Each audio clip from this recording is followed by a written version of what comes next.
Hi, gang, and welcome back to Classic Guitar Rock. I wanted to get back to another album you should own video, and this album is one that is definitely one of those forgotten gems. Not a huge album by any stretch of the imagination, but one of my favorite records, and it's this one, Planet P Project.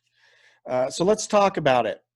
And my channel's called Classic Guitar Rock. This is not really what I would consider a guitar album. There's guitars on it. In fact, some pretty nice guitars in places on it. It's more a keyboard album, but I dig it.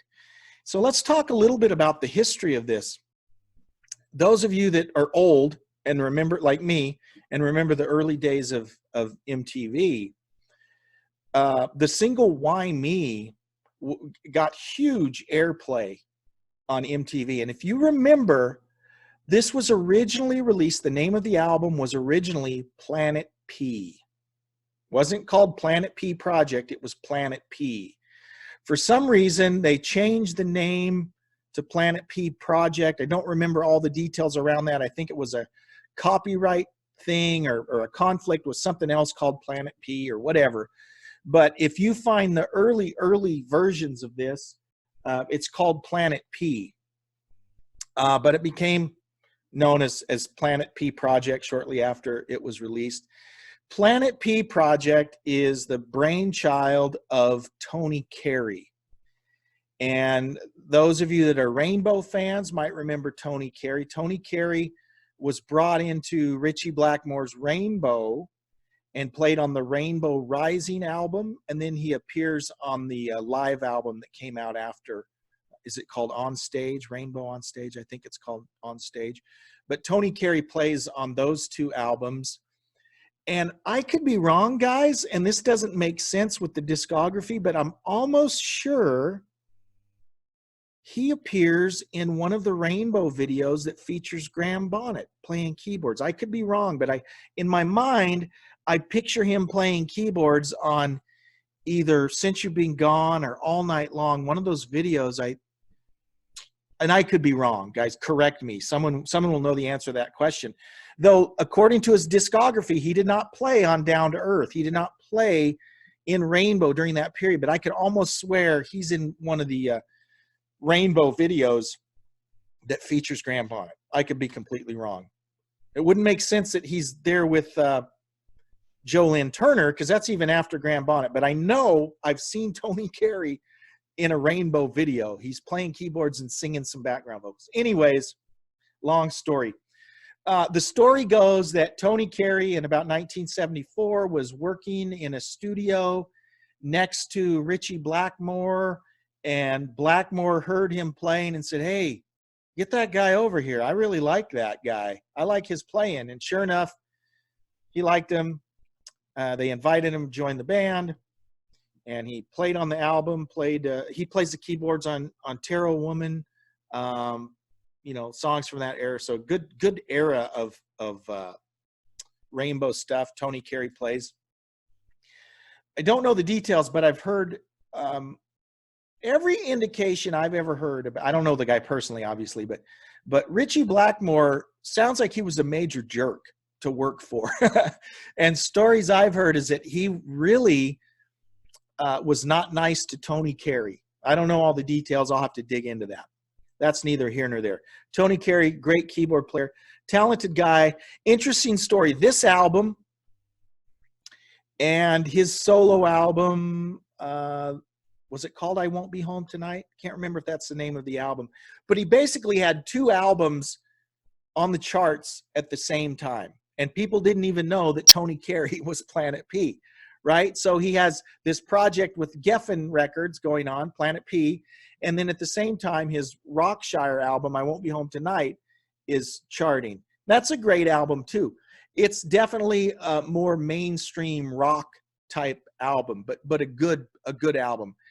Planet P was kind of reserved for his more experimental type stuff. And if you're a fan of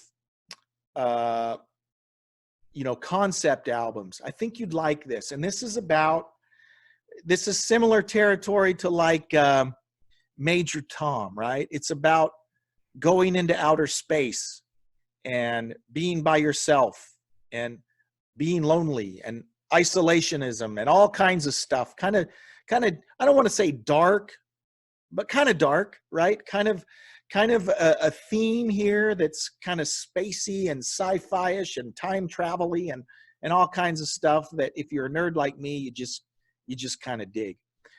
Tony Carey plays keyboards. He does all the vocals. He plays bass. He plays acoustic guitars. He did have help from a few different guitar players and drummers, it looks like. But all the keyboards, all the programming, he did it all, wrote all the lyrics. He does have one guy who comes in and sings lead on one song. But for the most part, it's all Tony Carey. And it's cool. If you are a fan of Pink Floyd, if you're a fan of Alan Parsons Project, to me, this kind of resides in that Pink Floyd, Alan Parsons Project vein. It's a little more up-tempo than Alan Parsons, more keyboardy than Pink Floyd. But I think you'll like it. It's atmospheric. It sounds great. Even though it came out in 1983, to me, it doesn't sound real dated. It's not cheesy sounding by any means. It's a great album. Now, one of the things, just a kind of a funny little aside, is that in the early days of MTV, and MTV debuted in 1981, and I was one of those kids that saw it from about, early 82. So I was fairly early in the whole MTV age. My local TV station had MTV, and we spent hours and hours watching MTV. Well, when this album came out in 83, one of the critiques or one of the slams against MTV was how violent it was, that there was a lot of violence in a lot of the videos. And guys, videos weren't mainstream at that time. And in fact, one of the cool things about early MTV is the stuff you saw on MTV was completely different than the stuff you heard on the radio, right? It took a few years until everyone on the radio realized, well, we need to have a video. So until that happened, there were a lot of these early pioneers in video that you would never hear them on the radio, but they were all over on MTV, like Adam Ant, like Split Enz. A lot of those groups that you would not hear on the radio, you'd see on MTV. And it took a few years until that synced up. Well, in the early days, the first 2-3 years of MTV, there were some weird videos, man. And some of them were violent. And I can remember on several occasions watching some news show talking about this new MTV and how violent it is. Another slam was, they didn't call them outright racist, but what they said is, man, there's not much diversity and racial diversity on MTV, because in the early days, man, there were no videos of R&B groups or African American groups, man. It was all white people, right? Mostly British white people, right? That's what MTV was. But still, it's a lot of cool stuff, right? Though I will say Tina Turner early on had videos on MTV. And a few others, but for the most part, yeah, there was not a lot fair representation of African American artists, or was not very culturally diverse in any way. But the point I wanted to make is whenever they were talking about violence, they would always show a clip from the Planet P Project video, Why Me? And the particular scene they'd always show was they'd show this astronaut's head, this guy in an astronaut helmet, and his head explodes, right? So you see this astronaut helmet just exploding with stuff, you assume his guts and his brains flying all over. It really, in hindsight, was kind of gross, right? But for whatever reason, they always rolled that video clip out of the astronaut's head exploding. So you got Planet P Project to thank for that. But if you're a fan of, kind of atmospheric, moody tasty keyboard playing and good drums and guitar. I mean, it all comes together very nicely.